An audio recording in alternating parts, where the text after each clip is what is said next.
We'll guide you through how to change the cell color automatically in Excel based on its value.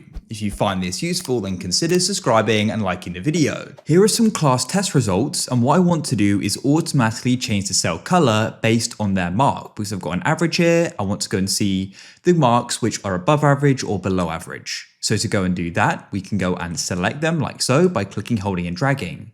Then you want to go and click on conditional formatting in the home section in Excel and then click on new rule.